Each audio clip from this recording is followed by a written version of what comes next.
മോഡലിംഗും സിനിമയും സ്വപ്നം കണ്ട് ഇറങ്ങിത്തിരിക്കുന്ന യുവതികളെ ഉയർന്ന ശമ്പളമുള്ള ജോലി വാഗ്ദാനം ചെയ്ത് ദുബായിലേക്ക് കടത്തി ക്രൂരമായ ലൈംഗിക പീഡനത്തിനിരയാക്കിയ കേസിൽ ഞെട്ടിക്കുന്ന വിവരങ്ങളാണ് ഇപ്പോൾ പുറത്തുവരുന്നത്. കൊച്ചി കേന്ദ്രീകരിച്ച് പ്രവർത്തിക്കുന്ന അന്താരാഷ്ട്ര മനുഷ്യക്കടത്ത് ശൃംഖലയുടെ മുഖ്യ സൂത്രധാരിയായ 56 വയസ്സുകാരി സിന്ധു എന്ന ടൈസി മുംബൈയിൽ വെച്ച് പ്രത്യേക അന്വേഷണ സംഘത്തിന്റെ പിടിയിലായതോടെയാണ് ഈ മാഫിയയുടെ ക്രൂരതകൾ വെളിച്ചത്തായത്. എറണാകുളം മജിസ്ട്രേറ്റ് കോടതിയിൽ ഹാജരാക്കിയ ഒന്നാം പ്രതി സിന്ധുവിനെ ഇപ്പോൾ 14 ദിവസത്തെ റിമാൻഡിൽ വെച്ചിരിക്കുകയാണ്.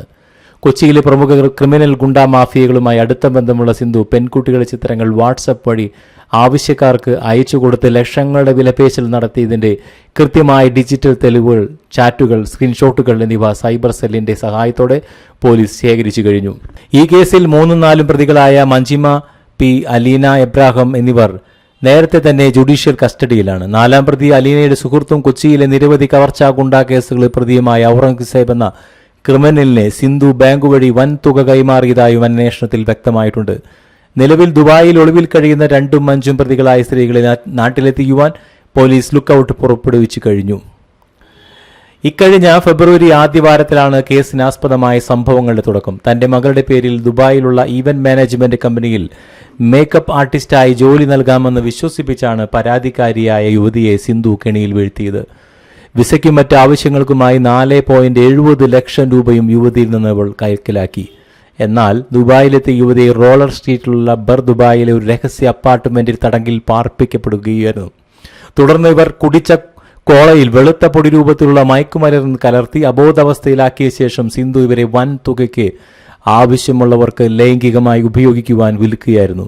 ഈ സമയം പ്രതികളായ മഞ്ജിമയും അലീനയും പണം കടത്തിവിട്ടു. ഇവിടെ നടന്ന ക്രൂരമായ കൂട്ടബലാത്സംഗത്തിന്റെ ദൃശ്യങ്ങൾ സിന്ധു മൊബൈൽ പകർത്തി പ്രതികളെ എതിർക്കുവാൻ ശ്രമിച്ചാൽ തകർക്കുമെന്ന ഭീഷണിയോടെ ഈ ദൃശ്യങ്ങൾ യുവതിയുടെ ഭർത്താവിനെയും ബന്ധുക്കളുടെയും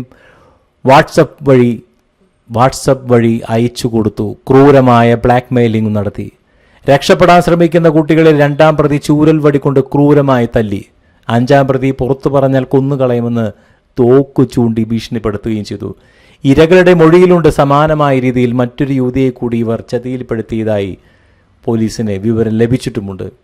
ഈ വലിയ ചതിക്കുഴികളിൽ ഒരു വശത്ത് നടക്കുമ്പോൾ തന്നെ മക്കളെ എങ്ങനെയെങ്കിലും സിനിമാ മോഡലിംഗ് രംഗങ്ങളിൽ എത്തിക്കുവാൻ അന്തം വിട്ട് ശ്രമിക്കുന്ന മാതാപിതാക്കളുടെ പങ്കും ഇവിടെ ഗൗരവമായി ചർച്ച ചെയ്യപ്പെടേണ്ടതാണ്.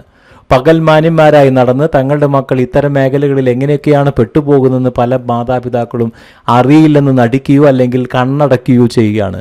പണത്തിനും പ്രശസ്തിക്കും പുറകെ പായുമ്പോൾ ശരീരം ഒരു ഉപഭോഗ വസ്തുവായി മാറുന്ന ഈ സമൂഹത്തെ, ഇന്നത്തെ സമൂഹത്തിന്റെ അധാർമികമായ മേഖലകളിൽ ശരീരം ഒരു വസ്തുവായി പ്രദർശിപ്പിക്കപ്പെടുമ്പോൾ സാധാരണ സമൂഹം അതിനെ എങ്ങനെ നോക്കിക്കാണുന്നു എന്ന തിരിച്ചറിവ് അത്യന്താപേക്ഷിതമാണ്. ജീവിതത്തിൽ പരാജയപ്പെടുകയോ അല്ലെങ്കിൽ ഇത്തരം രീതിയിൽ പ്രശ്നങ്ങൾ ഉണ്ടാകുകയോ പീഡനത്തെപ്പറ്റി വാതോരാതെ സംസാരിക്കുകയോ ചെയ്യുന്നതിൽ അർത്ഥമില്ല. അതുകൊണ്ട് മുതലക്കണ്ണീർ ഒഴുക്കുന്ന മാതാപിതാക്കളും ബന്ധുക്കളും നിയമ നടപടികളിലേക്ക് കടക്കുന്നത് അതിനു മുമ്പ് പണത്തിന് മുമ്പിൽ ശരീരത്തിന് ഒരു വിലയും കൽപ്പിക്കാതെ പോകുന്ന അവസ്ഥയാണ് ആദ്യം ഇല്ലാതാക്കേണ്ടത്.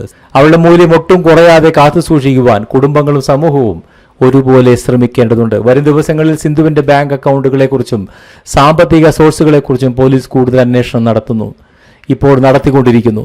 ഈ അന്താരാഷ്ട്ര സെക്സ് റാക്കറ്റിൽ നിന്ന് ഇനിയും കൂടുതൽ പെൺകുട്ടികൾ നീതി ലഭിക്കേണ്ടതുണ്ട്. ഇത് ഇപ്പോൾ വീണ്ടും ജാമ്യത്തിന് അപേക്ഷിച്ചിരിക്കുകയാണ് സിന്ധു. തന്റെ ഹൃദയ സംബന്ധമായ അസുഖമുള്ള ഒരാളാണെന്നാണ് കോടതിയിൽ പറയാൻ ശ്രമിക്കുന്നത്. ഹൃദയമില്ലാത്ത സിന്ധുവിനെവിടെയാണ് ഹൃദയവേദന? പച്ചയായ മാംസത്തെ കൊത്തിപ്പറിക്കുവാൻ ഇട്ടുകൊടുത്ത ക്രൂരയായ സ്ത്രീകൾ.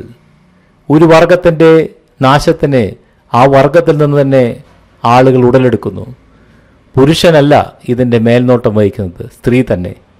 ഒരു സ്ത്രീയുടേതായ ദുഃഖവും വേദനയും ഛേദനയും അറിയുന്ന മറ്റൊരു സ്ത്രീ അവളെ ബലി കൊടുക്കുന്നു. ഇത് ലോകക്രമത്തെ തന്നെ മാറ്റിമറിക്കുന്നു. സ്ത്രീകളുടെ പങ്ക് ഇത്തരം റാക്കറ്റുകളിൽ അധികമായി വരുന്നു എന്നുള്ളത്, പേരുകൾ ധാരാളമായി വരുന്നു എന്നുള്ളത് നാം ശ്രദ്ധിക്കേണ്ട കാര്യമാണ്. മദ്യത്തിൻ്റെയും മയക്കുമരുന്നിൻ്റെയും ലേബൽ അടിച്ചിരുന്നത് പുരുഷന്മാരാണെങ്കിൽ ഇന്ന് അത് വിൽപ്പന നടത്തുകയും അത് ഉപയോഗിക്കുന്നതും സ്ത്രീകളിലേക്ക് മാറിയിരിക്കുന്നു. സെക്സ് റാക്കറ്റുകൾ മുഴുവൻ പുരുഷന്മാരാണ് പ്രതി ചേർക്കപ്പെട്ടിരുന്നുവെങ്കിൽ ഇന്ന് സ്ത്രീകൾ ആ പേരിൽ അറിയപ്പെടാൻ തുടങ്ങി. പുരുഷനെ കൂട്ടിക്കൊടുക്കുന്ന സ്ത്രീകൾ ഈ ലോകത്ത് ജനിച്ചിരിക്കുന്നു. അതുകൊണ്ട് കാലം മാറി, കോലം മാറി. അതിനാൽ തന്നെ നാം വളരെയധികം കർശനമായും കുട്ടികളെ അവർ എന്തു ചെയ്യുന്നു എന്നുള്ളതും അവരുടെ യാത്രകളും നാം സൂക്ഷ്മമായി പരിശോധിച്ചില്ലെങ്കിൽ കൈവിട്ടു പോയി കഴിഞ്ഞാൽ ഒന്നും തിരിച്ചു കിട്ടില്ല. എല്ലാവർക്കും നന്മ വരട്ടെ എന്ന് ആശംസിച്ചുകൊണ്ട് നിർത്തട്ടെ.